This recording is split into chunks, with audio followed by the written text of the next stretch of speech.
নমস্কাৰ মেজমেলৰ মজিয়ালে আপোনাক জনাইছো আন্তৰিক আদৰণি প্ৰিয় দৰ্শক যোৱা দুটা দশক ধৰি অসমত বিচিত্ৰ ধৰণৰ কেলেংকাৰী হৈছে হাজাৰ কোটি টকীয়া কেলেংকাৰী ৰোজ ভেলি কেলেংকাৰী হাৰদা কেলেংকাৰী আৰু শেহতীয়াকৈ অসম সমবায় এপেক্স বেংকত হোৱা এটা কেলেংকাৰীয়ে ৰাজ্যৰ ৰাজনীতি ধোৱাই গৈছে এই প্ৰত্যেকটো কেলেংকাৰীৰ অন্ততঃ দুটা কেলেংকাৰীত হাৰদা কেলেংকাৰী আৰু এপেক্স বেংক কেলেংকাৰীত এজন মানুহৰ নাম বাৰম্বাৰ উচ্চাৰিত হৈ আছে কেলেংকাৰীৰ নেপথ্য নায়ক কেলেংকাৰীৰ নেপথ্য খলনায়ক ৰাজেশ বাজাজ এনেকুৱা এটা কেলেংকাৰী নাই য'ত ৰাজেশ বাজাজৰ নাম উচ্চাৰিত হোৱা নাই তৎসত্ত্বেও ৰাজেশ বাজাজ আজি মুকলি আকাশৰ তলত সগৌৰৱে ঘূৰি ফুৰিছে আৰু আহিছে প্ৰাগ নিউজৰ ষ্টুডিঅ'ৰ মজিয়ালে ৰাজেশ বাজাজ আপোনাক আন্তৰিক স্বাগতম প্ৰথমতেই আপুনি দৰ্শকসকলক ভগৱানৰ নামত শপত খাই কওক যি কম সঁচা কম সঁচাৰ বাহিৰে মিছা নকওঁ মই যি কম সঁচা কম সঁচাৰ বাহিৰে মই কোনো কথা নকওঁ আৰু ময়ো ৰাজগুৰুদা বহুত দিনৰ পৰা এই কথাখিনি ক'ব বিচাৰি আছিলোঁ মোক যেনেকৈ যি ধৰণে ভিলেন সজাই দিয়া হৈছে মই সকলো কথা আপুনি সুধি যাব আৰু মই আজি এটাকৈ একদম ধুনীয়াকৈ উত্তৰ দি যাম এপেক্স বেংকৰ পৰা আপুনি 20 কোটি 30 লাখ টকা ঋণ লৈছিলে হয় লৈছিলোঁ দাদা মই সুধি আছোঁ আপোনাক যি সময়ত demand bill purchase reserve bank of ইণ্ডিয়াই নিষিদ্ধ কৰি ৰাখিছিল সেই সময়ত আপুনি এপেক্স বেংক কেলেংকাৰীৰ সৰ্বোচ্চ সঞ্চালকালয়ৰ অগোচৰে তেওঁলোকে নজনাকে এটা ব্ৰাঞ্চৰ পৰা আপুনি 20 কোটি 30 লাখ টকা সৰকাই লৈ গৈছে যি সময়ত ৰিজাৰ্ভ বেংক অফ ইণ্ডিয়াই ডিমাণ্ড বিল পাৰ্চেজ বন্ধ ৰাখিছিল সেই সময়ত ডিমাণ্ড বিল পাৰ্চেজ কৰি আপুনি কেনেকৈ টকা উলিয়াই ল'লে দাদা কথাটো এনেকুৱা আপোনাৰ ষ্টুডিঅ'ত এতিয়া আপুনি নিমন্ত্ৰণ কৰাৰ কাৰণে মই আহিব পাৰিলোঁ গতিকে এপেক্স বেংকৰ পৰা মই এনেকৈ সৰকাই যদি লৈ যাবলৈ হয় তেতিয়াহ'লে আৰু এটা কথা বহুতে অসমৰ ৰাইজে নাজানে যে যিটো ফাইনেন্সিয়েল ইয়াৰত মোক 20 কোটি 30 লাখ টকা দিয়া হৈছে তাৰ আগৰ বছৰো মোক এটা DBP দিয়া হৈছিলে আৰু সেইটোত প্ৰায় 45 লাখ টকা মোৰ পৰা বেংকে এজ এ ইণ্টাৰেষ্ট হিচাপে মোৰ পৰা পাইছিলে তো গতিকে এই বছৰতে কেনেকৈ কেলেংকাৰী হ'ল তেতিয়াহ'লেতো কেলেংকাৰী আগতো হৈছে তাৰ মানে আৰু DBPটো দিব পাৰে নোৱাৰে সেইটো মইতো বিজনেছমেন হিচাপে নাজানো সেইটো বেংক কৰ্তৃপক্ষইহে দাদা গম পাব এতিয়া বেংক কৰ্তৃপক্ষই আপোনাৰ বিৰুদ্ধে এজাহাৰ দাখিল কৰিছে BIOত এই এজাহাৰ দাখিল হৈছে হয় দাদা জানো এই এজাহাৰৰ বিপৰীতে আপুনি টকাখিনি ঘূৰাই দিলে সকলো শেষ হৈ যায় কিন্তু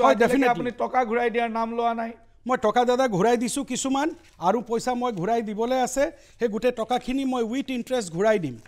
মই এতিয়ালৈকে 3 কোটি 70 লাখ 4,847 টকা মই ঘূৰাই দিছোঁ আৰু তাৰে বেংক ষ্টেটমেণ্ট মই আজিয়ে বেংকৰ পৰা উলিয়াইছোঁ এই বেংক ষ্টেটমেণ্টটো মই লৈ আহিছোঁ আৰু তাৰিখখিনিও মই কৈ দিছোঁ 8-10-23ত মই 80 লাখ টকা দিছোঁ 2-12-23ত মই 1 কোটি টকা দিছোঁ 30-12-23ত মই 90 লাখ 4,847 টকা দিছোঁ আকৌ 16-3-24ত মই 1 কোটি টকা দিছোঁ মুঠ আপুনি 3 কোটি টকা ঘূৰাই দিছে 3 কোটি 70 লাখ কিন্তু আপুনি প্ৰবঞ্চনা কৰি 20 কোটি টকা উলিয়াই লৈ গৈছে দাদা এইটো সম্ভৱ নে প্ৰবঞ্চনা কৰি লোৱাটো এইটোতো দেশ প্ৰবঞ্চনা কেনেকৈ প্ৰবঞ্চনা দাদা মই বিজনেছমেন হিচাপে যোৱা বছৰো লৈছিলোঁ তাহাঁতি মোক দিছিলে এই বছৰো মই চিঠি লিখিছোঁ চিঠি লিখাৰ কাৰণে MDয়ে সেইটো ব্ৰাঞ্চ মেনেজাৰলৈ দিছে তাৰ আগত মোৰ বেংকৰ চেয়াৰমেনৰ লগত কথা হৈছে বেংকৰ চেয়াৰমেনে কি কৈছে MDক নকৈছে মইতো নাজানো আপোনাক মেনেজিং ডাইৰেক্টৰৰ চহী থকা আৰু ব্ৰাঞ্চলৈ পঠোৱা 20 কোটি টকা এটা ব্ৰাঞ্চে ৰিলিজ কৰিব পাৰে কোনোবা বেংকৰ ব্ৰাঞ্চে কেতিয়াও নোৱাৰে দাদা কেনেকৈ পাৰিব কেনেকৈ আপুনি উলিয়াই ল'লে মই কেনেকৈ উলিয়াই ল'ম দাদা সেইটো সম্ভৱ নে মই উলিয়াই লোৱাটো এইটো যদি চবে যদি গমেই নাপায় যদি বেংকত এটকা এটা ডিফিচিয়েট হয় ডেইলি গধূলি হাংগামা লাগি যাব সেইটো আপুনিও ভালকৈ জানে চবেই জানে দাদা মই পইচা লোৱা কথা আপুনি টকাখিনি কি কৰিলে নাই টকাখিনি মোৰ বিজনেছত লাগিছে মোৰ বাগানত লাগিছে এতিয়া যিখিনি টকা মই দিবলগীয়া আছে মই উইথ ইণ্টাৰেষ্ট ঘূৰাই দিম 2011-12 চনত মই আপোনাক লগ পাইছিলোঁ হয় দাদা হয় আপোনাৰ হাতত এটা ৱাকি টকি আছিলে আপোনাক মই সুধিছিলোঁ ৱাকি টকিৰ প্ৰয়োজন কি তেতিয়া আপুনি মোক কৈছিল যে মই হাবিয়া বননীয়ে ঘূৰি ফুৰিব লাগে কেতিয়াবা নেটৱৰ্ক নাপাওঁ, ড্ৰাইভাৰটোৰ হাতত এটা ৱাকি টকি থাকে আৰু মোৰ হাতত এটা ৱাকি টকি থাকে। সেইদিনা সন্ধিয়া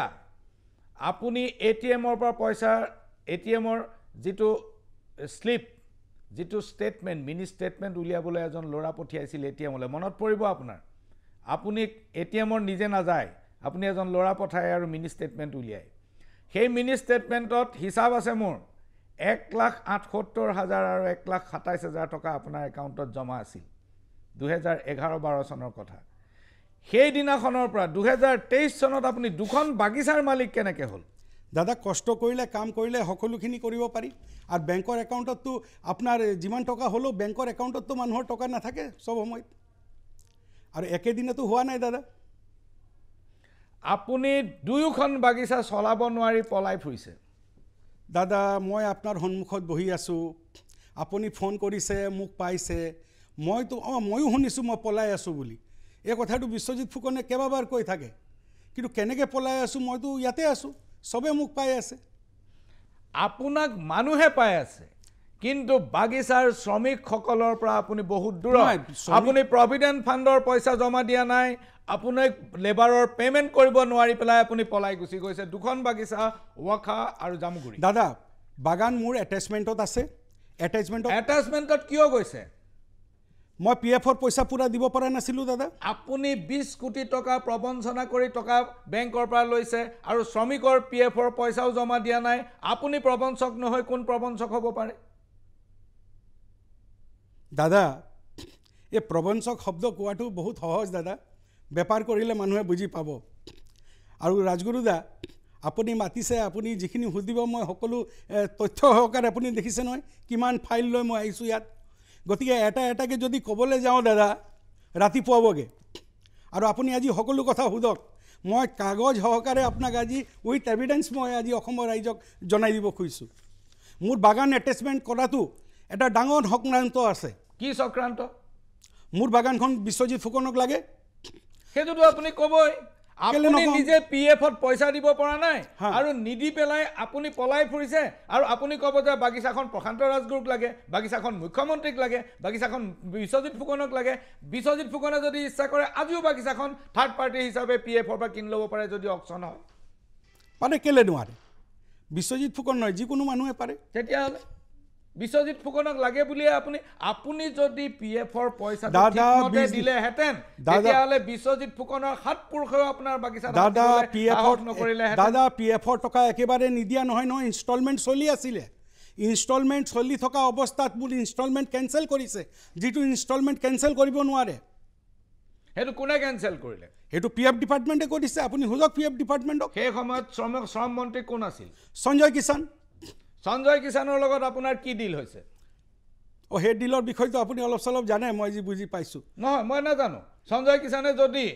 কেঞ্চেল কৰিব নোৱাৰা PFৰ পইচা এটা যদি কেঞ্চেল কৰিছে, তেতিয়াহ'লে বেআইনী কাম কৰিছে। আপোনাৰ কথাটো কি হৈছিল? দাদা, সঞ্জয় কিষাণ, বিশ্বজিৎ ফুকন, এই মানুহ গোটেইকেইটা মিলি গ'ল মোৰ বাগান ল'বৰ কাৰণে। আপুনি মোক পুৰা কথা সোধক। মই বাগানত তাত প্ৰায় 11 লাখ তামোলৰ গছ লগালোঁ। সেই তামোল গছ লগোৱাৰ লগে লগে তাহাঁতৰ চকু মোৰ সেই তামোলত পৰিলে যে এইটো বহুত কোটি কোটি টকা পাব। সঞ্জয় কিষাণে মোৰ লগত যিখিনি কাম কৰিছে, মোৰ মোবাইলত মই ডেইলি সঞ্জয় কিষাণক হোৱাটছআপ পঠাওঁ। কি হোৱাটছআপ পঠায় আপুনি? মই দি আছোঁ, আপুনি চাওক, দেখাওক অসমৰ ৰাইজক। মই ভাবোঁ এইটো অসমৰ ৰাইজে গম পাব লাগে যে সঞ্জয় কিষাণ কেনেকুৱা মানুহ, সঞ্জয় কিষাণ মোক কেনেকৈ লুটি পটি মোৰ পৰা টকা ল'লে আৰু মোৰ লগত কি কৰিলে। আপুনি চাওক, মই হোৱাটছআপ জুম কৰি দিম এতিয়া। মই সদায় তেওঁক কৈ আছোঁ মোৰ পইচাখিনি ঘূৰাই দিয়ক।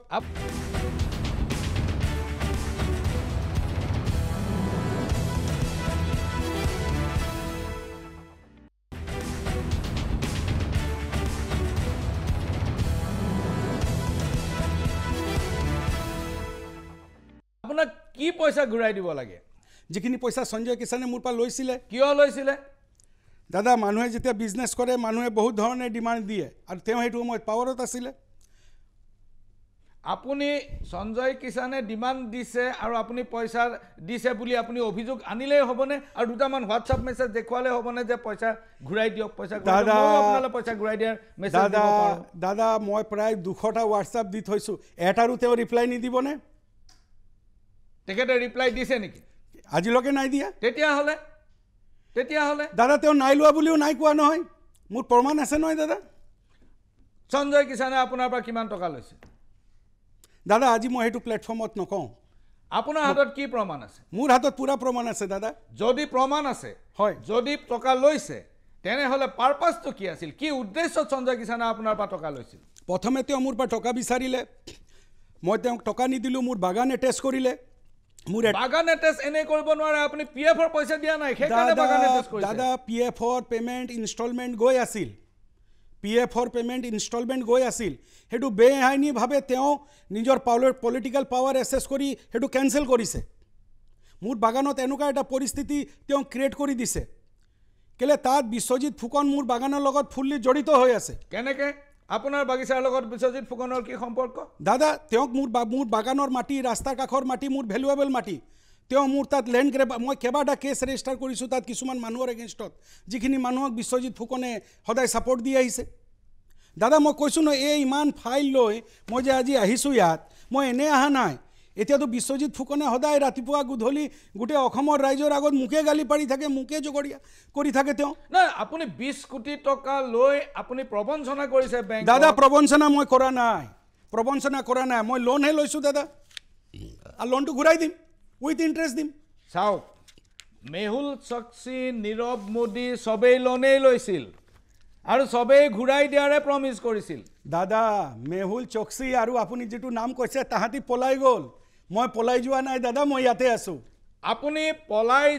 নোযোৱাৰ একমাত্ৰ কাৰণ হ'ল আপুনি এজন ব্লেকমেইলাৰ আপুনি বহুত মানুহক ব্লেকমেইল কৰি ৰাখিছে সেইকাৰণে আপোনাক সাহস কৰিব পৰা নাই হয় নেকি এতিয়া আপুনি কওক মই কাক ব্লেকমেইল কৰিলোঁ আপুনি বহুতক ব্লেকমেইল কৰি আপুনি চৰকাৰী ঠিকা উলিয়াইছিল আৰু কাম নকৰাকৈ আপুনি বিল বিচাৰিছিল কথাটো সঁচা নে দাদা 100% এইটো মিছা কথা আপুনি মোক কওক যে 20 কোটি 30 লাখ টকা যেতিয়া বেংকৰ পৰা ওলাই গ'ল আৰু খবৰটো যিদিনা এটা চেনেলত যেতিয়া বাজিল তেতিয়া লগে লগে বেংকৰ চেয়াৰমেনে মেনেজিং ডাইৰেক্টৰলৈ মেছেজ দিলে এইটো মেছেজ যে এইটো কি ঘটনা হৈছে আমাৰ অজ্ঞাতে এইটো তাৎক্ষণিকভাৱে তদন্ত কৰিব লাগে নিশা 12 বজাত সেই বাতৰিটো সেই চেনেলৰ পৰা নোহোৱা হৈ গ'ল এই কামটো আপুনি কৰিছে বুলি বিশ্বজিৎ ফুকনে অভিযোগ আনিছে দাদা এটা কথা কওঁ তেওঁ যিটো অভিযোগ আনিছে সেই চেনেলত দেখোন সদায় মোৰে নিউজ বাজি আছে তো মই এইখিনি কিয় বন্ধ কৰাব পৰা নাই তেতিয়াহ'লেতো এনেকুৱা হ'ব যে বিশ্বজিৎ ফুকনে যিখিনি কথা ক'ব সেইটোৱে সঁচা আপুনি বেংকৰ পইচা লৈ বেংকক প্ৰবঞ্চনা কৰিছে দাদা কোনো প্ৰবঞ্চনা হোৱা নাই এইটো আপোনাক মই কাগজ দেখাই দিওঁ মই আপোনাক কাগজ দেখাই দিছোঁ ৰ'ব কেনেকৈ লোনটো দিয়া হৈছিলে আপোনাক মই দুখন কাগজ দেখাম এখন এই কাগজখন যিটো মই ক'লোঁ যে আপোনাৰ মই আগতো DBP লৈছিলোঁ 5 কোটি টকাৰ এইটো হ'ল সেই 5 কোটি টকা লোৱা কাগজখন এইটো অলপ কেমেৰামেনে যদি জুম কৰি দেখাই দিয়ে ভাল পাম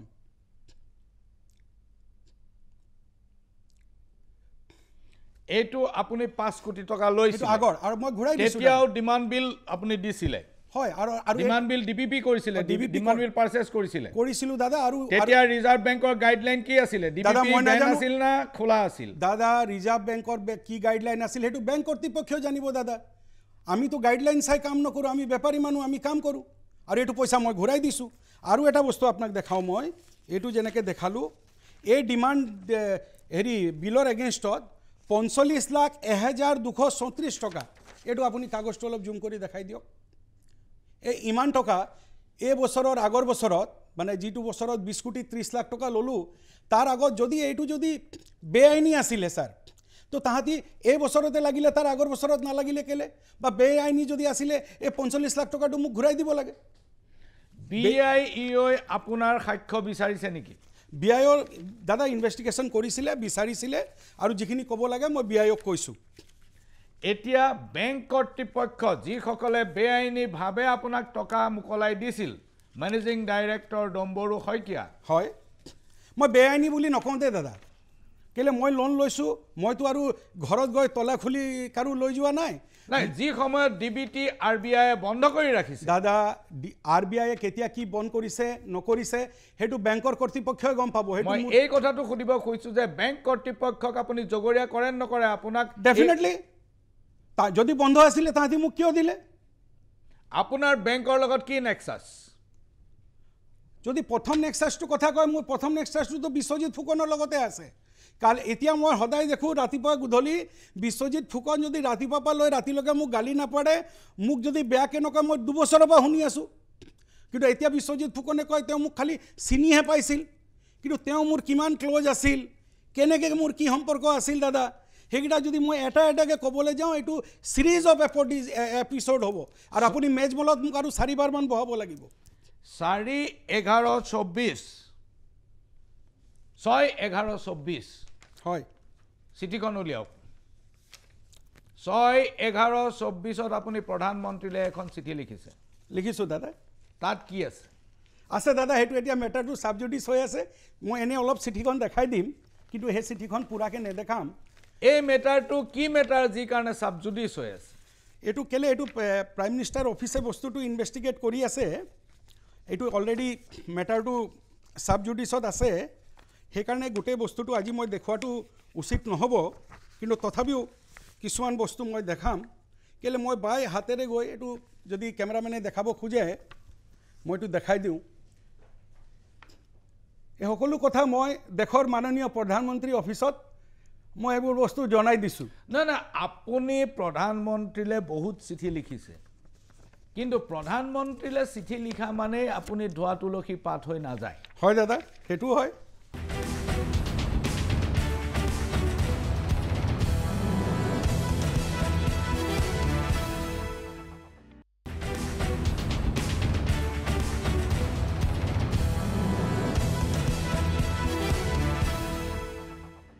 আৰু প্ৰধানমন্ত্ৰীলৈ চিঠি লিখি আপুনি বহু মানুহক ভীতিগ্ৰস্ত কৰাৰ এটা চক্ৰান্ত বহু দিনৰ পৰা কৰি আছে এই কথাটোত কিন্তু এতিয়া কোনো মানুহ ভীতিগ্ৰস্ত নহয় প্ৰথম কথা 20 কোটি 30 লাখ টকা আপুনি বেংকক কেতিয়া ঘূৰাই দিব মই ঘূৰাই দিম দাদা এই বছৰত মোৰ পইচা আহিবলগীয়া আছে মই দৰকাৰ হ'লে বাগান বিক্ৰী কৰিম আৰু আপোনাক মই আজি মেজমেলত কৈ গ'লোঁ 31 ডিচেম্বৰৰ আগে মই সকলো পইচা বেংকৰ মোৰ এতিয়া আৰু এটা প্ৰব্লেম হৈছে মাজতে মোৰ দুটামান কাষ্টমাৰো আহিলে তাহাঁতি গম পালে কেনেকৈ কি হৈ আছে এই যে সদায় যে মোৰ বিষয় যে এটা চক্ৰান্ত সদায় মিডিয়াত যিটো ওলাই আছে এইবোৰ ওলাই থকাৰ কাৰণে মানুহজন অলপ পিছ পৰি আছে আৰু এটা কথা কওঁ দাদা মই ৰাতিপুৱাৰ পৰা লৈ ৰাতিলৈকে এই নিউজবোৰ চলি থকাৰ কাৰণে কিমান মিডিয়া মানুহে মোক টকা ডিমাণ্ড দিয়ে কিমান মানুহে মোৰ পৰা পইচা বিচাৰে দাদা যি ধৰণে মই অত্যাচাৰ সহ্য কৰি আছোঁ দাদা আপোনাক বুজাব নোৱাৰোঁ আৰু সেই মিডিয়া মানুহখিনিৰ কথা মই যদি আজি টিভিত ক'ব যাওঁ তাহাঁতি মুখ ঢাকিব নোৱাৰিব অসমত তাহাঁতি মুখ ঢাকিব দাদা মই কৈছোঁ পৰ্টেলৰ পৰা লৈ কিছুমান এনেকুৱা মানুহ আছে চব এনেকুৱা নহয় দেই ভাল মানুহ বহুত আছে ভালৰ সংখ্যা বেছি বেয়া সংখ্যাটো কম কিন্তু দাদা এনেকুৱা অত্যাচাৰ কৰি মানে যেনেকুৱা মইহে গোটেই টকাটো লৈ গ'লোঁ কি জানো এতিয়া কোনোবাই 20 কোটি কয় 20 কোটি 30 লাখ লোৱাটো হয় 3 কোটি কিমান টকাটো মই ঘূৰাই দিলোঁ আচ্ছা আৰু এটা কথা কওঁ দাদা আপোনাক এই 3 কোটি টকা যেতিয়া মই ঘূৰাই দিলোঁ ঘূৰাই দিয়া পিছতো ইয়াতো এটা কাহিনী আছে দাদা এই বেংক ষ্টেটমেণ্টবোৰ আছে আপুনি এক্সামিন কৰি চাব মই আজিয়ে বেংক ষ্টেটমেণ্ট উলিয়াইছোঁ মই যেতিয়া ডিবিপিটো 1 কোটি দুবাৰ মই যেতিয়া ডিবিপিত এডজাষ্ট কৰিবৰ কাৰণে দিলোঁ দাদা প্ৰথমে ডিবিপিত এডজাষ্ট কৰিলে তাৰপিছত আকৌ আনি সেই টকাটো মোৰ কেনেকৈ তাহাঁতি এইটো লোন একাউণ্টত টকাটো দি দিলে এইটো এডজাষ্ট নকৰিলে যেতিয়া মই বেংক কৰ্তৃপক্ষক সুধিলোঁ কোনো মোক একো ৰিপ্লাই নিদিয়ে মই বহুতবাৰ ইভেন মোৰ লগত সেই চিঠিও আছে যে সেই পইচাটো তাহাঁতি ডিবিপিত এডজাষ্ট কৰিব কিন্তু ডিবিপিত এডজাষ্ট হোৱাৰ পিছত দাদা এই আকৌ সেই পইচাটো আনি লোন একাউণ্টত দি দিছে যাতে এই লোনটো কেতিয়াও বন্ধ নহওক দাদা মই এটা কথাই আপোনাক ক'লোঁ মই অসমৰ ৰাইজৰ আগত দায়বদ্ধ আছোঁ মই ক'তো যোৱা নাই অসমৰ বেংক আমাৰ অসমীয়াৰ খাটি খোৱা বেংক আৰু ময়ো ইয়াৰ ল'ৰা 1 টকা পইচা মই নাৰাখোঁ মই উইথ ইণ্টাৰেষ্ট হওক পেনেল ইণ্টাৰেষ্ট হওক সকলো টকা মই দিম কিন্তু বিশ্বজিৎ ফুকনে মোক লৈ যি ধৰণে প্ৰচাৰ চলাই আছে সেই প্ৰচাৰটো হৈ থকাৰ কাৰণে মোৰ বিজনেছত বহুত ধৰণৰ হাৰ্ম হৈছে আৰু বিশ্বজিৎ ফুকনৰ এতিয়া এনেকুৱা কথা যে বিশ্বজিৎ ফুকনে এতিয়া মানে মোক চিনিয়ে নাপায় নাই কাৰ্যত আজিৰ তাৰিখত আপোনাৰ কি বিজনেছ আছে মোৰ দাদা বাগান কনষ্ট্ৰাকশ্যন মোৰ এতিয়া টকা পইচা অসুবিধা মোৰ বন্ধ হৈ আছে দাদা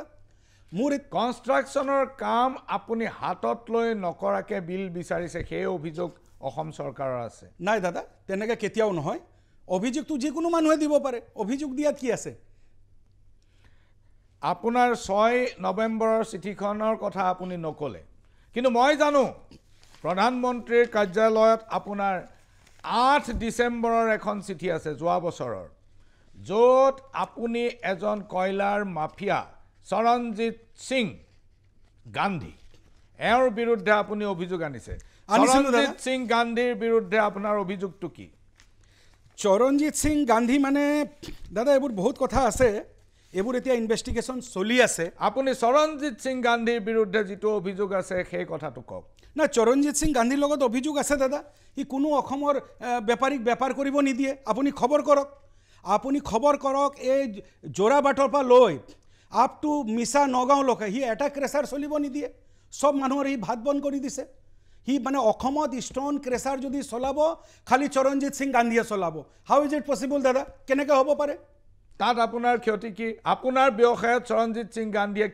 কি ধৰণে দাদা ক্ষতি মোৰ বহুত আছে দাদা মই মৰিগাঁৱত কাম কৰি আছোঁ যিটো বস্তু মই এটা এক্সাম্পল দিছোঁ যদি আজি মই বেলেগ ব্যৱসায়ৰ পৰা কিনিলোঁ হয় মই যদি 100 টকাত পালোঁ হয় চৰণজিৎ সিঙৰ পৰা কিনাৰ কাৰণে মইতো 130 টকা দি কিনিবলগীয়া হৈছে চৰণজিৎ সিং গান্ধীয়ে সি আপোনাৰ চিণ্ডিকেট চলাই আছে তো আল্টিমেটলি তো মই আৰু মোৰ লেখীয়া বহুত কণ্ট্ৰেক্টাৰ এফেক্টেড হৈছোঁ আৰু চৰণজিৎ সিং গান্ধীয়ে যিখিনি কাম মোৰ লগত কৰিছে সেইখিনি প্ৰধানমন্ত্ৰী অফিচত মই সকলো তথ্য সহকাৰে মই অভিযোগ দিছোঁ আইবিৰ হাতত সেইখিনি ৰিপৰ্ট আছে তেওঁ মোৰ লগত কি কৰিছিলে নকৰিছিলে আৰু দেশৰ প্ৰধানমন্ত্ৰী অফিচৰ ওপৰত মোৰ পুৰা আস্থা আছে আৰু তেওঁৰ ওপৰত ইনভেষ্টিগেশ্যন চলি আছে 6/11/2024 8/12/2024 হয় দাদা আপোনাৰ দুখন চিঠিৰ কথাই কৈছোঁ আৰু হয়তো বহুত চিঠি আপুনি লিখিছে হয় দাদা হয় ডিসেম্বৰ জানুৱাৰী ফেব্ৰুৱাৰী মাৰ্চ এপ্ৰিল 5 মাহ হৈ গ'ল প্ৰধানমন্ত্ৰী কাৰ্যালয়ৰ পৰা কি সঁহাৰি আহিলে দাদা মোৰ লগত তাৰ কিছুমান অফিচাৰে যোগাযোগ কৰিছে মোক মাতিছে মই গৈছোঁ বহুত কথা মোক সুধিছে যিখিনি কি মই আজি পাব্লিক প্লেটফৰ্মত ক'ব নোৱাৰোঁ যদি ইনভেষ্টিগেশ্যনত হেৰি হয় আৰু আপুনি চাব দাদা অতি সোনকালে এই যিবোৰ মই কৈছোঁ ৰেকেটাৰ এইবোৰ আছে এহেঁতৰ মুখা খোলা যাব কেলে আজি মোৰ যিটো বিজনেছ হাৰ্ম হ'ল মোৰ যি ধৰণে বিজনেছ হাৰ্ম হ'ল মই আজি বহুতখিনি কথাই ক'বলগীয়া আছিলে কিন্তু আজি একেদিনে দাদা সব কথা শেষ নহ'ব আৰম্ভ কৰকচোন আজি আপোনাৰ সময়টো হৈছে 45 মিনিট সেইকাৰণে মই 45 ইভেন দাদা মোৰ যিটো বাগান এটেচ কৰালে সেই বাগানতো চৰণজিৎ সিং গান্ধীৰ ৰোল আছে কেনেকৈ মই যদি এটা কথা কওঁ দাদা ইমেইলে মিছা কথা ক'ব নেকি ইমেইলেতো মিছা কথা নকয় মই আজি আপুনি পঠোৱা ইমেইল না আপোনালৈ আহা ইমেইল সেইটোৱে কথা দাদা মোক তেওঁৰ তাৰ পৰা ইমেইল আহিছে মোৰ মেইলত এইখিনি ডকুমেণ্ট লাগে মোৰ অফিচত বহি মোৰ অফিচৰ কৰ্মচাৰীয়ে তেওঁক ইমেইল দিছে যিটো আহিছে আৰু গৈছে এইটোতো তেওঁ হয়তো মুচিব পাৰে মোৰ ছফ্টৱেৰৰ পৰা তো সেইটো মুচি নাযায় জবৰদস্ত তেওঁক মোৰ বাগান লাগিছিলে মই বাগান নিদিলোঁ বাগান নিদিয়াৰ কাৰণে দাদা গোটেইখিনি অশান্তি হৈছে মেইলত কি আছে সেইখিনি কথা কওক দাদা মেইলৰ যিখিনি তথ্য আছে মই আপোনাক সকলো প্ৰিণ্ট উলিয়াই আপোনাক দিম মোৰ বাগানৰ আপোনাৰটো মনত আছে কন্টেন্টটো কি আছে দাদা কন্টেন্ট মানে মোৰ বেলেন্স শীট লাগে মোৰ বাগানৰ ইটো লাগে মোৰ ইটো নথিপত্ৰ লাগে মোৰ ইমান লেবাৰ আছে কিমান লাইবিলিটিজ আছে সেইটো আপোনাক কেতিয়া লাগে যেতিয়া আপুনি মোৰ বাগানখন কিনিব বিচাৰিব তেতিয়াহে লাগিব আৰু সেইখিনি মোৰ কোম্পানীৰ মেলৰ পৰা চৰণজিৎ সিং গান্ধীৰ মেলত গৈছে আৰু দাদা মই আজিলৈকে সেইখিনি আপোনাৰ কি বুলি কয় মই ডিলিট কৰা নাই মোৰ তাত আছে চৰণজিৎ সিং গান্ধী আহি মোক এজন প্ৰভাৱশালী নেতাৰ নাম লৈ মোৰ ঘৰত আহি কৈছে আপুনি অসম এৰি গুচি যাওক আমুকে আপোনাক ইয়াৰ পৰা এৰি যাব কৈছে দাদা তেনেকুৱা যদি ফেমিলিৰ আগত আহি যেতিয়া কোনোবাই এনেকুৱা ডাঙৰ কথা ক'ব নিশ্চয় দাদা আধা ঘণ্টাৰ কাৰণে হ'লেও ভয় লাগিব বহুত ধন্যবাদ ৰাজেশ বাজাজ এইখিনিতে লৈছোঁ ক্ষণিক সময়ৰ বাণিজ্যিক বিৰতি বহুত বিস্ফোৰক তথ্য আপোনালোকৰ সন্মুখলৈ আনি আছোঁ চাই থাকক মেজমেল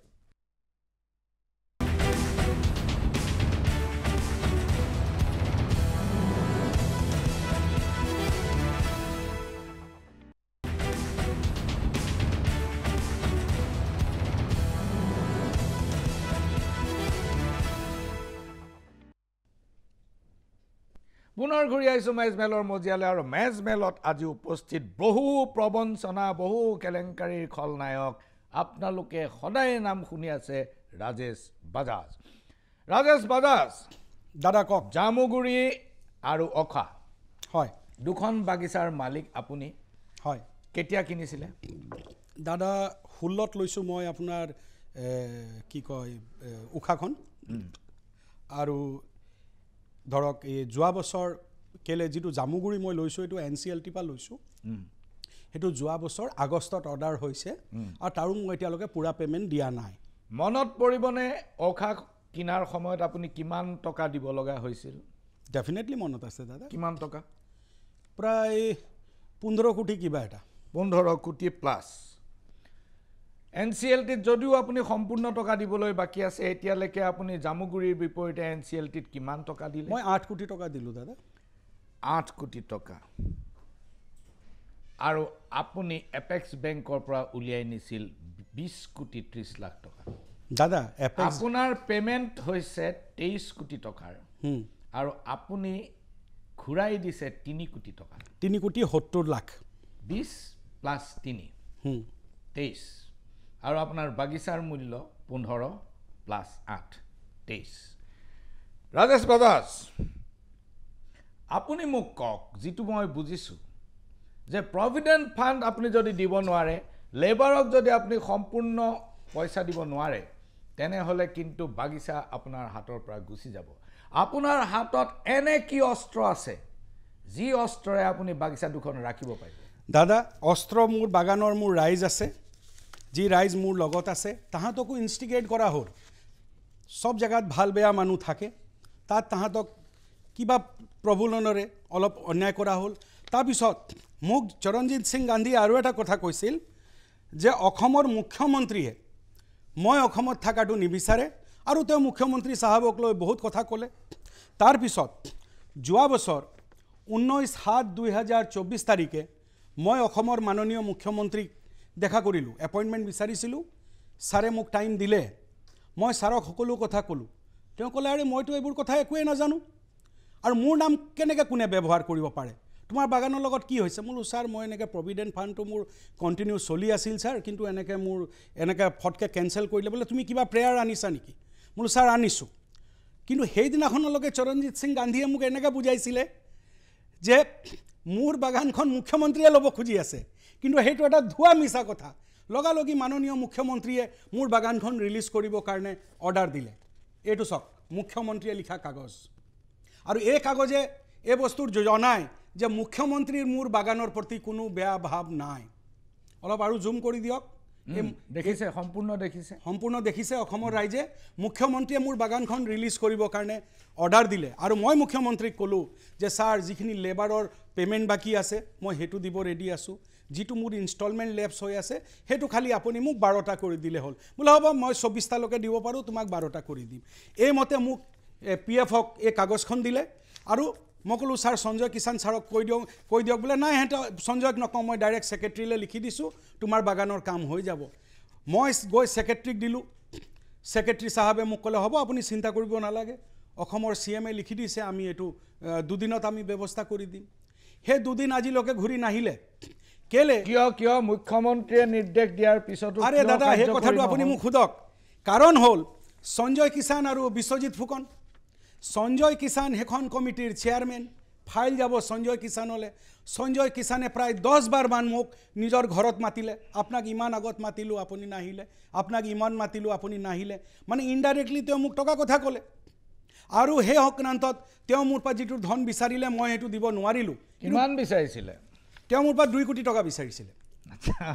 আৰু 88 লাখ ৰুপিজ মই তেওঁক দিলোঁ। 88 লাখ দিলে? দিলোঁ। মই কৈছোঁ নহয় সঞ্জয় কিষাণ, আপুনি শুনি আছে? না শুনক, সঞ্জয় কিষাণে 2 কোটি টকা বিচাৰিছিল আৰু 88 লাখ 88 লাখ ৰুপিজ মই সঞ্জয় কিষাণক মন্ত্ৰী হৈ থকা অৱস্থাত। সঞ্জয় কিষাণ, আৰু শুনক মই আপোনাৰ দৃষ্টি আকৰ্ষণ কৰিলোঁ। দাদা মই ভাবোঁ তাৰপিছত মই মুখ্যমন্ত্ৰীলৈ আকৌ এখন হোৱাটছআপ দিলোঁ যে ছাৰ এই মানুহজনে মোৰ হেৰি কৰি দিয়া নাই আৰু মোৰ টকাও খালে, আৰু মই ভাবোঁ যে মোৰ টকা খোৱাৰ কাৰণে আৰু সেইকাৰণে তেওঁৰ মিনিষ্ট্ৰীও গ'ল, আৰু এনেকুৱা মানুহৰ যাবও লাগে। আৰু এতিয়া মই মাজতে মোৰ টকা নাই, এতিয়া মই আকৌ ব্যৱস্থা কৰিম। এতিয়া মই এপেক্স বেংককো অলপ টকা দিম, মোৰ বাগানৰ ৱেজেছতো দিম, মই PFতো দিম, আৰু মোৰ অৰ্ডাৰ আছে। বাগান মোৰ, মই পে'মেণ্ট কৰি দিয়াৰ পিছত কোনো ৰাখি থ'ব নোৱাৰে এইটো সংক্ৰান্ত টোটেলি সঞ্জয় কিষাণে কৰিলে আৰু এতিয়া যিজন লেবাৰ মিনিষ্টাৰ আহিছে মোৰ তেওঁৰ প্ৰতি পূৰা আস্থা আছে আৰু মই ভাবোঁ যে যিটো লিগেল ছাইড হ'ব গভৰ্ণমেণ্টে এইটো উচিত ব্যৱস্থা ল'ব মোৰ অসমৰ মাননীয় মুখ্যমন্ত্ৰীৰ প্ৰতি পূৰা আস্থা আছে আৰু সদায় থাকিব ৰাজেশ বাজাজ প্ৰধানমন্ত্ৰীলৈ দিয়া এখন চিঠি হয় য'ত আপুনি লিখিছে যে হয় মোক কামটো দিয়ক নহয় মোৰ টকাটো ঘূৰাই দিয়ক নহয় সেইটো দাদা তেনেকৈ বহুত ধৰণৰ কথা থাকে তাত ধৰক এই কামটো কি আছিল আৰু টকাটো কি আছিল দাদা মই ক'লোঁ নহয় একেদিনে চব কথা কোৱা নাযায় আপোনাৰ অজস্ৰ সময় আছে আপুনি মোক কওক কোনটো কাম আপোনাক নিদিয়াকৈ চৰকাৰে ৰাখিলে যাৰ বিনিময়ত কোনোবাই আপোনাৰ পৰা টকা লৈছিলে যিটো আপুনি সন্মানীয় প্ৰধানমন্ত্ৰীক কৈছে যে হয় মোক কাম দিয়ক নহয় মোক টকাটো ঘূৰাই দিয়ক এই টকাটো কি আৰু কামটো কি দাদা চব কথা আজি আপুনি মোক নুসুধিব এই কথাটো এতিয়া প্ৰধানমন্ত্ৰী সন্দেহৰ আৱৰ্তত থাকি যাব আৰু আপুনি সদায় প্ৰবঞ্চক আৰু কেলেংকাৰী নহয় দাদা মই নাথাকো থাকি যাব দাদা মোক যদিহে আপুনি এই কথাখিনি নকয় কম দাদা আপুনি সিলেক্ট মানুহক নিৰ্দিষ্ট মানুহক টাৰ্গেট কৰি বিশ্বজিৎ ফুকন আৰু সঞ্জয় কিষাণ তেওঁলোকক টাৰ্গেট কৰি পেলাই আপুনি টেলিভিছন শ্ব'ত উপস্থিত হ'ব আৰু আন যিবিলাকে কৰি আছে তেওঁলোকক আপুনি সুৰক্ষা দিব আপোনাক মানুহে সন্দেহৰ দৃষ্টিৰ আৱৰ্তত ৰাখিব আপুনি সিলেক্ট টাৰ্গেট কিয় কৰিছে দাদা মোকতো অলৰেডি সিলেক্ট টাৰ্গেট মানে মোকতো আজি 2 বছৰৰ পৰা কৰি আছে হেঁতি মোক 2014 চনৰ পৰা কৰি আছে মোকতো শাৰদা খলনায়ক বুলি কয় হয়তো শাৰদাৰ খলনায়ক আপুনি নহয় আন কোন মই আজি আপোনাক সকলো বস্তু দেখাম নহয় দাদা শাৰদাৰ খলনায়ক হিচাপে ৰাজেশ মই পিছলৈ আহিম কিন্তু মোক আপুনি এইটো কথা কওক যে প্ৰধানমন্ত্ৰীলৈ দিয়া চিঠিখনত আপুনি কি কৈছিলে যে মোক হয় কামটো দিয়ক নহয় মোক টকাটো ঘূৰাই দিয়ক অৰ্থাৎ আপুনি কিবা কামৰ কাৰণে টকা দিছিল আপুনি কামটো নাপালে আপুনি এতিয়া টকাখিনি ঘূৰাই বিচাৰিছে প্ৰধানমন্ত্ৰীৰ লগত স্যাৰ তেনেকৈ বহুত ধৰণৰ কথা হৈছে মানে অফিচিয়েলি লেটাৰৰ যোগেদি গতিকে আজি সেইটো নকওঁ সেইটো সময় আহিব যেতিয়া সেইটো ফেজ আহিব আৰু মই এতিয়া এটা কথা ভালকৈ জানো আপুনি এটা ষ্ট্ৰেটেজি কৰি লৈছে যে পৰ্যায়ক্ৰমে আপুনি সিলেক্ট মানুহক আক্ৰমণ কৰি কৰি গৈ থাকিব যাতে আপোনাৰ প্ৰবঞ্চনাৰ পথটো প্ৰশস্ত হয় দাদা মোকোতো সিলেক্ট মানুহে টাৰ্গেট কৰি লৈছে মোকোতো সিলেক্টেড মই কৈছোঁ নহয় ফেচবুক লাইভ বিশ্বজিৎ ফুকনে দিব তেওঁ ৰাতিপুৱা পৰা গধূলিলৈকে ৰাজেশ বাজাজক গালি নাপাৰিলে তেওঁৰ টোপনি নাহে আৰে বিশ্বজিৎ ফুকন ডাঙৰীয়া এপেক্স বেংকৰ মূল কেলেংকাৰীটোৱেইটো ৰাজেশ বাজাজ দাদা এমডিয়ে নাজানিছিল এমডিক লিখা কাগজ আপোনাক মই দেখালোঁ আপুনি এমডিৰ বিৰুদ্ধে এফআইআৰ দাখিল কৰিছে নেকি মই কিয় দিম এমডি বিৰুদ্ধে হেৰি এমডিয়েতো মোক একো কৰা নাই এমডিয়ে শুনক আজি আপোনাক এটা কথা ক'লোঁ মই মোৰ এমডি চাহাবলৈ বেয়াহে লাগে কাৰণ হ'ল তেওঁ আজি কি কৰিলে ব্ৰাঞ্চ মেনেজাৰ এজনক আপোনাৰ ছাছপেণ্ড কৰি দিলে ঠিক আছে এমডিয়ে কৰিব কি এমডিক যিটো কথা বিশ্বজিৎ ফুকনে কৈছে তেওঁ কৰিছে আগতো দিছে পিছতো দিছে এতিয়া এমডিয়ে কি কৰিব এতিয়া এটাৰ চাকৰি গ'ল এতিয়া মই এমডিৰ চাকৰি খালেহে হ'ব মই কিয় এইটো অন্যায় কাম কৰিব যাম মই লোন লোৱাটো হয় আৰু মই ঘূৰাইও দিম উইথ ইণ্টাৰেষ্ট ঘূৰাই দিম মই কিন্তু বিশ্বজিৎ ফুকনে যে কৈছে তেওঁ নাজানে এইটো 100% মিছা কথা বিশ্বজিৎ ফুকনে সকলো কথা জানে আৰু ফুকন ডাঙৰীয়া কিছুমান আৰু তথ্য আপোনাৰ এইবোৰ মোৰ লগত আছে যিটো আজি মই স্পেয়াৰত ৰাখি থৈছোঁ সময় আহিলে সেইখিনিও মই দেখাম আপোনাক নহয়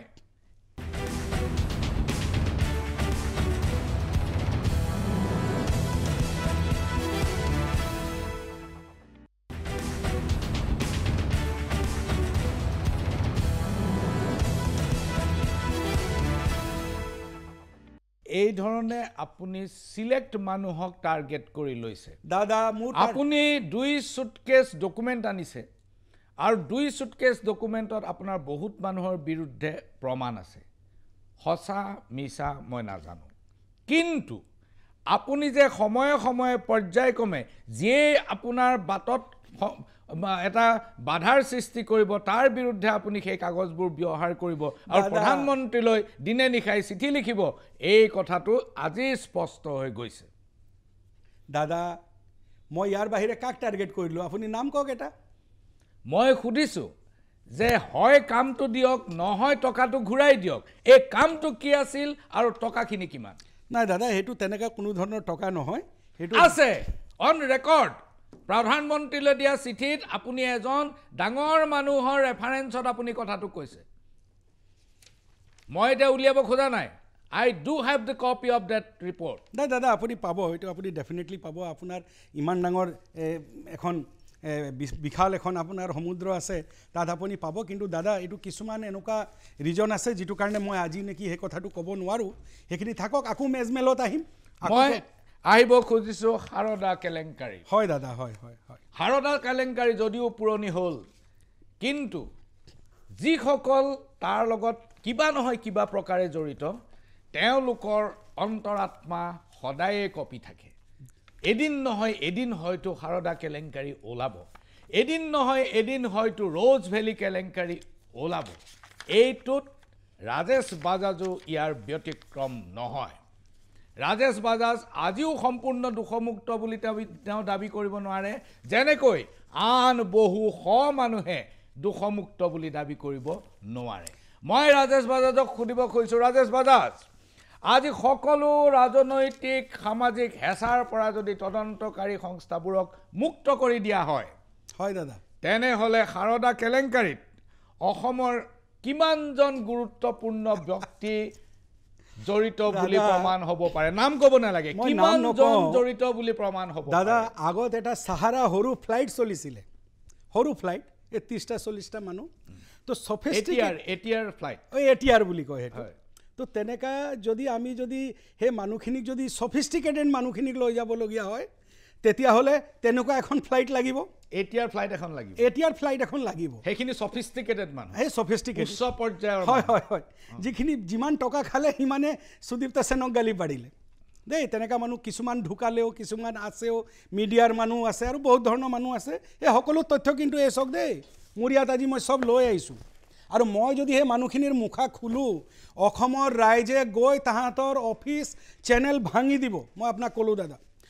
দাদা এতিয়া মই এটা প্ৰসংগলৈ আহোঁ। এতিয়া মোক আপুনি কওক, সুদীপ্ত সেনে CBI লৈ এখন চিঠি লিখিছিল। হয় লিখিছিলে দাদা, লিখিছিলে। সেই চিঠিখন আপোনাৰ হাততো আছে, মোৰ হাততো আছে, এইটোতো ইণ্ডিয়াৰ সকলো CBIৰ ৱেবছাইটত আছে। আছে আছে দাদা, আছে আছে। সেই চিঠিখনৰ কিমান অংশ সঁচা আৰু কিমান অংশ মিছা? দাদা সেইটো কথাটো চাওক, জেলত সুদীপ্ত সেন আছে, সেইটো সুদীপ্ত সেনে গম পাব।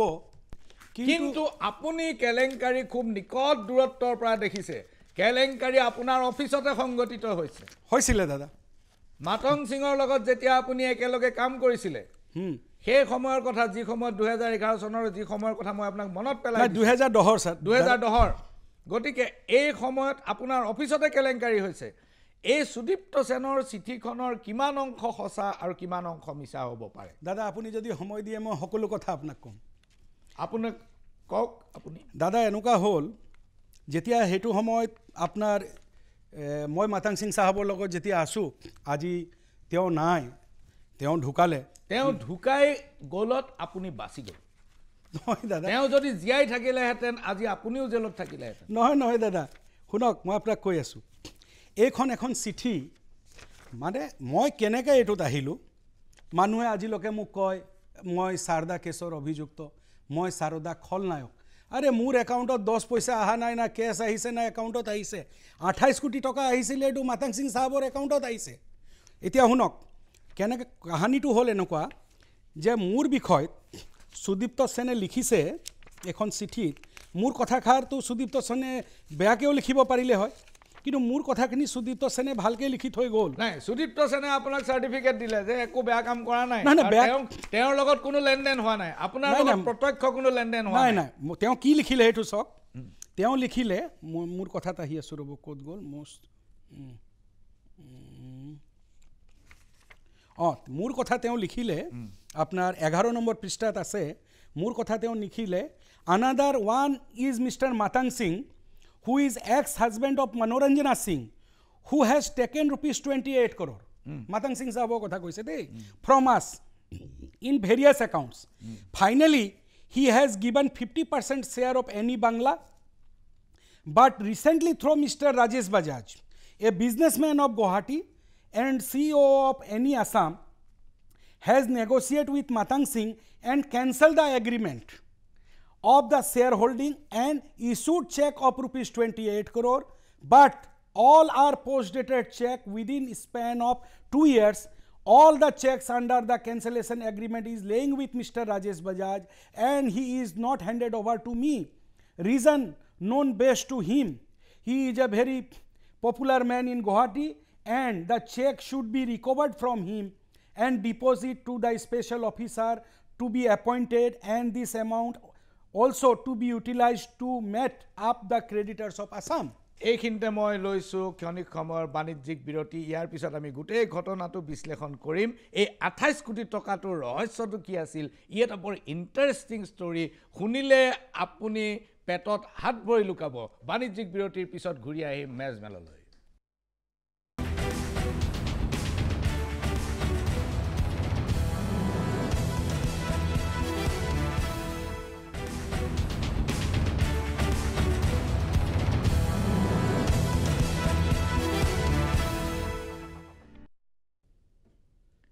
পুনৰ ঘূৰি আহিছোঁ মেজমেলৰ মজিয়ালৈ যেতিয়া আমি বিৰতিৰ পূৰ্বৰ কথাখিনি তেখেতে সুদীপ্ত সেনৰ চিঠিখনৰ পৰা উদ্ধৃতি দিছিলে কথাখিনি ইংৰাজীত আছিলে মই আপোনাক বুজাই কৈছোঁ কি সাংঘাতিক ঘটনাটো হ'ল সুদীপ্ত সেনে মাতং সিঙক 28 কোটি টকা দিলে আৰু মাতং সিঙৰ একাউণ্টত 28 কোটি টকা সোমাল যেতিয়া সুদীপ্ত সেনে পইচাটো বিচাৰিলে তেতিয়া মাতং সিঙে তেওঁৰ মালিকানাধীন যিটো টেলিভিছন চেনেল তাৰ এটা অংশ পাৰ্টনাৰশ্বিপত মাতং সিঙক দি দিয়াৰ পিছত যেতিয়া সুদীপ্ত সেন জেলত সোমাল বা তাৰ আগত তেতিয়া সুদীপ্ত সেনে পইচাখিনি ঘূৰাই বিচাৰিলে যে মোক চেনেলটো নালাগে 28 কোটি টকা ঘূৰাই দিয়া 28 কোটি টকাৰ চেক এখনকৈ বেলেগ চেক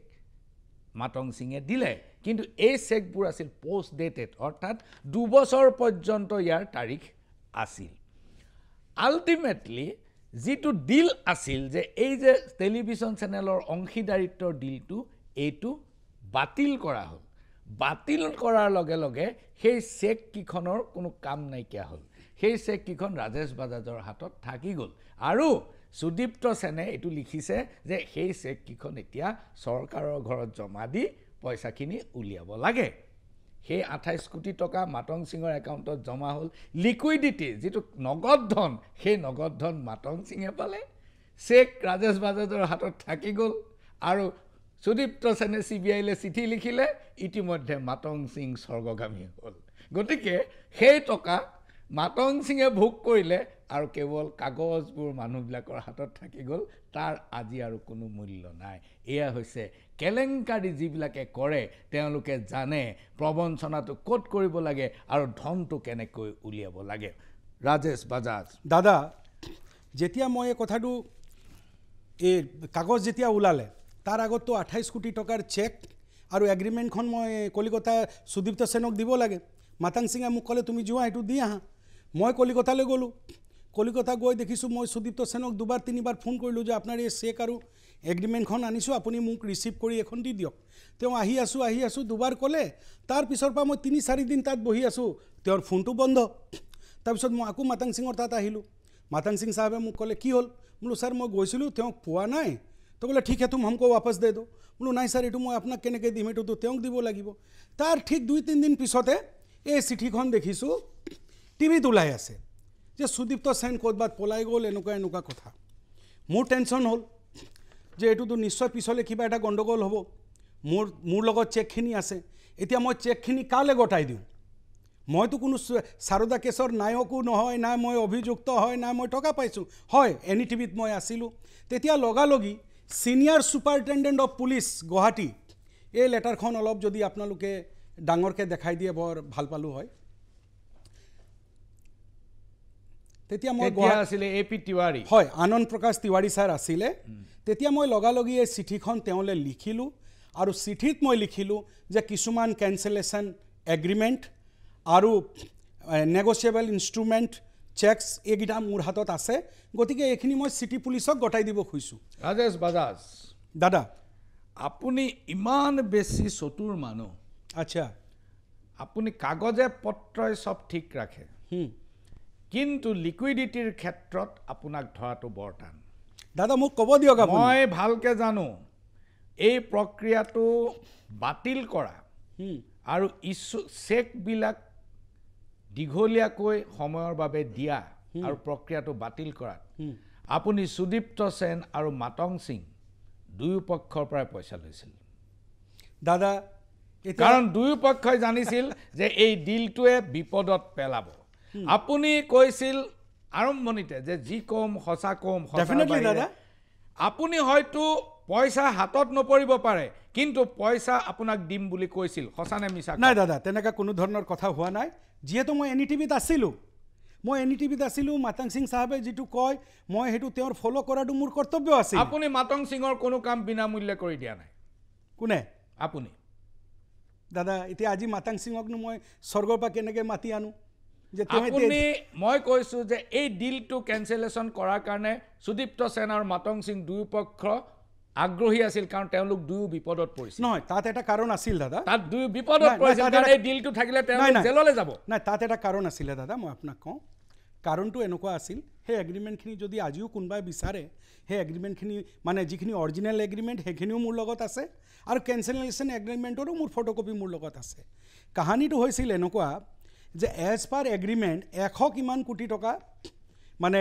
সুদীপ্ত সেনে দিব লাগিছিল মাতং সিঙক 160 কোটি টকা তেনেকুৱা কিবা এটা এমাউণ্ট কিন্তু তেওঁ দিলে 28 কোটি টকা এতিয়া মাতং সিঙে তেওঁক ফোন কৰি থাকে তেওঁ আৰু সুদীপ্ত সেনৰ কথাটো হ'ল তেওঁ আৰু টকা দিব মন নাই এগ্ৰিমেণ্টটো কেনচেল কৰিব লাগে যেতিয়া এইটো হ'ল দুই পক্ষকে মই বুজালোঁ সেইটো হয় যে আপোনালোকে ঝামেলাটো শেষ কৰক মাতং সিং সাহেবকো বুজোৱাটো আপুনি নিজেও তেওঁৰ সম্পৰ্কত মই নাজানো কিমান আছিলে অসমৰ জাৰ্নেলিজমৰ প্ৰায় মানুহখিনি মাতং সিঙৰ সম্পৰ্কত আছিলে আপুনিতো মাতং সিঙৰ লগত কাম কৰিছিলোঁ মোক মাতং সিঙৰ লগত দেখিছিলে নেকি আপুনি আপোনাক নাই দেখা দাদা আপোনাক নাই দেখা কিন্তু এবাৰ আপুনি মই তাত থাকোঁতে টকশ্বত আহিছিলে মই টকশ্বত কেইবাবাৰো গৈছোঁ হয় হয় আপোনাক মই নাই দেখা বাকী বহুত মানুহক মই পাইছোঁ তো দুইজনকে বুজালোঁ যে এগ্ৰিমেণ্টটো কেনচেল কৰক এগ্ৰিমেণ্টটো কেনচেল হ'ল আৰু এটা কথা ঠিক দাদা এই 3-4 দিন আগত যদি গুচি যোৱা হ'লে কি জানি সুদীপ্ত সেন পলাই নগ'ল হয় আৰু তেওঁ চেকখিনি পাই গ'ল হয় কিন্তু চেককেইটা মোৰ লগত থাকিলে এতিয়া মই কি কৰোঁ এফালে মাতং সিঙে মোক প্ৰেছাৰ দিয়ে যে তুমি চেককেইটা মোক ঘূৰাই দিয়া তেওঁকো মই দিব নোৱাৰোঁ এফালে কাগজত মোৰ নাম ওলাই গ'ল তেতিয়া মই SSP গুৱাহাটীক এই কাগজ দিলোঁ আৰু তেওঁক ক'লোঁ যে এই চেকখিনি আৰু এগ্ৰিমেণ্টটো ছাৰ আপুনি ৰাখি থওক তেওঁ ক'লে চাওক এতিয়া কোনটো ইনভেষ্টিগেশ্যন এজেঞ্চি এইটো ইনভেষ্টিগেশ্যন কৰিব এতিয়া সুদীপ্ত সেন জীয়াই আছে নে মৰি আছে আমি একো নাজানো গতিকে আপুনি এখন মোক লিখি পৰা ইনফৰ্মেশ্যন দি দিয়ক যেতিয়া যি ইনভেষ্টিগেশ্যন এজেঞ্চিয়ে কেছটো ইনভেষ্টিগেট কৰিব আৰু আমাৰ পৰা কিবা ডকুমেণ্ট তথ্য বিচাৰিব আমি তেওঁলৈ পঠাই দিম তাৰপিছত বেংগল পুলিচৰ যেতিয়া ইনভেষ্টিগেশ্যন ষ্টাৰ্ট হ'ল মোৰ পৰা বেংগল পুলিচৰ পৰা মোলৈ ফোন আহিলে মোৰ পৰা নটিচ আহিলে নটিচ অহাৰ পিছত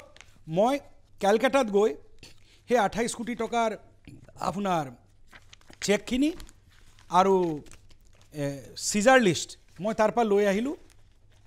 আৰু সেই সিজাৰ লিষ্ট এতিয়া আপোনাৰ হাতত আছে দাদা ধন্যবাদ এইখিনিতে লৈছোঁ ক্ষণিক সময়ৰ বাণিজ্যিক বিৰতি এই ডিলটোৰ বিষয়ে আমি আৰু আলোচনা কৰিম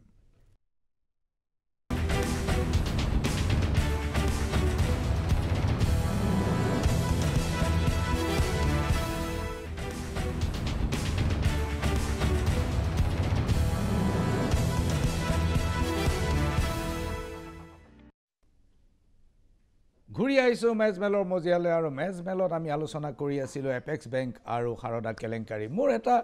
সদায় মই এটা প্ৰশ্ন সুধিম বুলি ভাবোঁ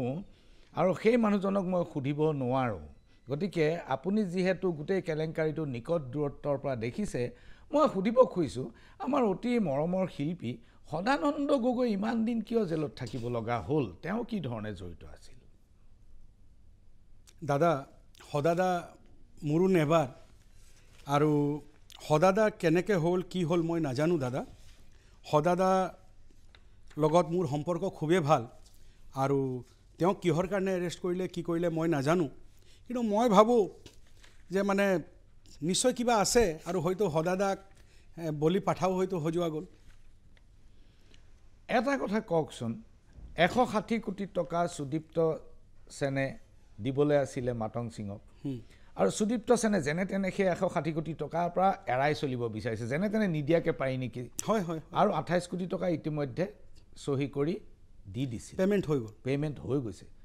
এতিয়া যেতিয়া 28 কোটি টকা মাতং সিঙে ঘূৰাই দিছিল সেই চেকবোৰ আপোনাৰ হাতত থাকিল এই নেগোচিয়েশ্যনটো যাতে কেনচেল হয় তাৰ কাৰণে আপুনি উভয় পক্ষক বুজাইছিল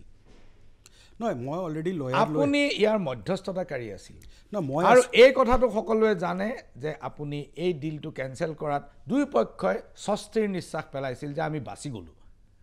এটাও টকা দিব লগা নহ'ল। ইয়াৰ ফলত আপুনি দুই পক্ষৰ পৰা পইচা লৈছিল। নহয় দাদা, যিহেতু মাতাং সিং চাহাবৰ লগত মোৰ খুবেই ভাল ৰিলেশ্যন আছিলে আৰু এটা কথা ঠিক যে মই দুইজনকে বুজালোঁ, মোলো চাওক আপোনালোকে এইটো শেষ কৰক আৰু কেলৈ মাতাং সিঙে কৈছে তেওঁক পইচা লাগে, তেওঁ 50% নে 51% শ্বেয়াৰ দি দিছে, তেওঁ কৈছে মই দিব নোৱাৰোঁ। আৰু মোৰ আৰু সুদীপ্ত সেনৰ লগত মোৰ চিনাকি যিটো হৈছিল সেইটো মাতাং সিং চাহাবৰ ঘৰতে হৈছিল। তাৰপিছত তেওঁ মোক ফোন কৰি ক'লে, বোলো ঠিক আছে মই কথা পাতিম। তাৰপিছত সেইটো সময়তো আপুনি জানে মাতাং সিং চাহাবৰ ঘৰত ইণ্ডিয়াৰ একছে এক ডাঙৰ মানুহ, তেওঁ ঘৰত দৰবাৰ লগাই থাকে, গতিকে তেওঁ ডিফেক্টো প্ৰাইম মিনিষ্টাৰ, তেওঁ কাকো কেয়াৰ নকৰে। আৰু তেওঁক বুজোৱাটো মানে এইটো বৰ সহজ কথা নহয়, আপুনি ঠিকেই কৈছে, কিন্তু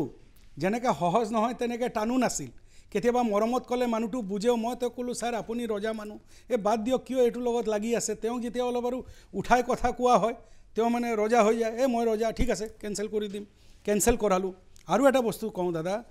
মোক বেংগল পুলিচে প্ৰায় মাতিলে 8 বাৰ, CBI মাতিলে মোক 39 বাৰ, এনফৰ্চমেণ্ট ডাইৰেক্টৰে প্ৰায় 22 বাৰমান মাতিলে, SFI মোক মাতিলে প্ৰায় 30 বাৰমান দিল্লীত। কিন্তু মই এটা কাৰণতে বাচিলোঁ দাদা, মোৰ লগত কোনো ধৰণৰ সাৰদা কেলেংকাৰীত মই জড়িত নহয়। মোক যিটো নটিচ দি মাতিছিল এই নটিচটো যদি অলপ দেখাই দিব পাৰে মই অলপ ভাল পালোঁ হয়। কেলৈ অসমৰ ৰাইজে এটা কথা জানা বহুত জৰুৰী যে মই সাৰদা কেছত জড়িত হয় নে নহয়। মোক এইটো মাতিছিলে আৰু এইটো হ'ল তাৰ উইটনেছ। আৰু যিখিনি 28 কোটি টকাৰ চেক আছিলে মই প্ৰথম গৈয়ে এই 28 কোটি চেকটো বেংগল পুলিচৰ হাতত জমা দি দিছিলোঁ। এইটো হ'ল তাৰ চিজাৰ লিষ্ট। গতিকে মোৰ লগত কোনো 1 টকাৰ সাৰদা কেলেংকাৰীৰ লেনা দেনা নাই, কিন্তু আজিও মোৰ নাম সাৰদাত আহে। তাৰ ৰিজনটো হ'ল দাদা, ছাপ'জ এটা আপোনাক মই এক্সাম্পল দিলোঁ, এটা গাঁৱত এক্সিডেণ্ট হ'ল, মানুহজনে ক'লে বোলে মানুহটো ঢুকাই থাকিলে নহয়, কিন্তু দাদা স্পটত গৈ কোনো নাপালে। এই যে এটাৰ মুখৰ পৰা কথা ওলালে ঢুকাই থাকিলে, মোৰ যেনেকৈ ওলালে এই সাৰদা কেলেংকাৰী, সেই 14 পৰা লৈ 13 পৰা লৈ দাদা আজিলৈকে বাজিয়ে আছোঁ। আৰু কিমান স্পষ্টীকৰণ দিম। ৰাজেশ বাজাজ, দাদা কোঅপাৰেটিভ এপেক্স বেংক অসমৰ থলুৱা বেংক। দাদা সেইটো মোৰো বেংক। আপোনাৰতো ডাঙৰ বেংক, আপোনাৰতো এইটো কামধেনু গাই, আপুনিতো তাক খিৰায়ে আছে। ক'ত আচ্ছা দাদা এইটো কথা নকয় কেলে, মই 2018 পৰা তেওঁৰ কাষ্টমাৰ। মোৰ যিমান মোৰ কাৰণে কিমান টকা এপেক্স বেংকৰ বেনিফিট হ'ল। সাধাৰণ ডিপজিটৰৰ টকা আপোনাক ঋণ দিয়া হৈছে অথবা ডিমাণ্ড বিল পাৰ্চেজৰ জৰিয়তে মোকলাই দিয়া হৈছে। আপুনি টেলিভিশ্যনত কওক, আপুনি সুতে মূলে গোটেইখিনি টকা কেতিয়া ঘূৰাই দিব। দাদা মই আপোনাক আজি কথা দি গ'লোঁ, এই বছৰতে কেলেণ্ডাৰ ইয়েৰ নে ফিস্কেল ইয়েৰ? দাদা কেলেণ্ডাৰ ইয়েৰ। এই বছৰতে 31 ডিচেম্বৰৰ আগত সকলো প্ৰিন্সিপাল আৰু ইণ্টাৰেষ্ট মই এপেক্স বেংকক ঘূৰাই দিম। লাগিলে মোৰ বাগিচা বিকিবলগীয়া হওক, লাগিলে মোৰ আন সম্পত্তি বিকিবলগীয়া হওক, মই দিমেই দাদা। কেলৈ এইটো নিদিলে মোৰ মূৰত আৰু এটা কথা, কিন্তু এটা কথাত মই বৰ দুখ পাইছোঁ। মোৰ যিটো ময়ো অভাৰঅল মানুহ, বিশ্বজিৎ ফুকন চাহাবে তেওঁ যে কয় তেওঁ নাজানে, সঁচা কথা দে, তেওঁ একো নাজানে। তেওঁ 5 ষ্টাৰ হোটেল 7 ষ্টাৰ হোটেলত গৈ থাকে, তেওঁৰ হোটেলৰ বিল কোনে দিয়ে তেওঁ এইটোও নাজানে। বেংগলোৰ গ'লে তেওঁৰ টেক্সি কোনে ভাড়া কৰে? নাই দাদা হোটেলৰ বিল যিকোনো মানুহে দিব পাৰে, হয় ডাঙৰ কথা নহয়। নহয় দাদা মোৰ লগত তথ্য আছে। নাই বুজি পালো। আপুনি সুদীপ্ত সেনে আপোনাক হোটেলৰ বিল দিবলৈ বুলি কৈছিল, আপুনি নল'লে? নল'লো। মই নল'লে কিয় ল'ম? আপুনি হয়তো ইচ্ছা কৰা হ'লে ল'বও পাৰিলেহেঁতেন, সেই সময়ত আপোনাৰ হাতত পইচা আছিলে, গতিকে আপুনি নল'লে। আৰু যদি ল'লেহেঁতেন এখন ৰেকৰ্ড সুদীপ্ত সেনৰ হাতত থাকি গ'লহেঁতেন যে ৰাজেশ বাজাজে মোৰ পইচাৰে হোটেলত থাকি আহিছিল, সেইটো এটা অভিযোগ হ'ব নোৱাৰে। কথা হ'ল যে সুদীপ্ত সেনৰ লগত যে লেনদেন আছিল তাৰ কোনো মই আজিৰ তাৰিখত প্ৰমাণ দিব নোৱাৰিব পাৰোঁ, কিন্তু আপুনি শ্ৰীমদ ভাগৱত গীতাৰ নামত শপত খাই ক'ব নোৱাৰে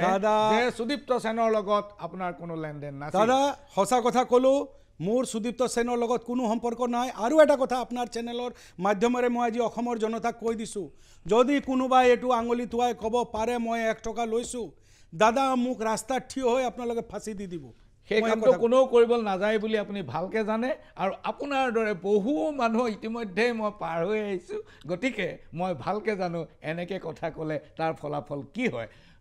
ৰাজেশ জালান ডাঙৰীয়া আপোনাক বহুত ধন্যবাদ দাদা আপুনি আমাক যথেষ্ট সময় দিলে আপোনাৰ কৰ্মব্যস্ততাটো আছেই তাৰোপৰি আছে আপোনাৰ মূৰত এটা বৰ ডাঙৰ মূৰ কামৰণি ইমানবোৰ পাহৰি আপুনি যে ষ্টুডিঅ'ৰ মজিয়ালৈ আহিলে ইয়াৰ বাবে না দাদা অহাৰ কাৰণে প্ৰয়োজন আছিলে ময়ো ক'ব বিচাৰি আছিলোঁ আৰু বহুত কথা ক'বলগীয়া আছে ভৱিষ্যতত যদি আৰু সময় পাওঁ কম নিশ্চয় মই ইয়াৰ পৰা অসমৰ ৰাইজক আজি একদম হাতযোৰ কৰি বিহু আগত বিহু শুভেচ্ছা যাচিছোঁ আৰু লগতে কৈছোঁ যে মই 31 ডিচেম্বৰৰ আগত সকলো এপেক্স বেংকৰ টকা উইথ ইণ্টাৰেষ্ট মই ঘূৰাই দিম বহুত ধন্যবাদ থেংক ইউ দাদা থেংক ইউ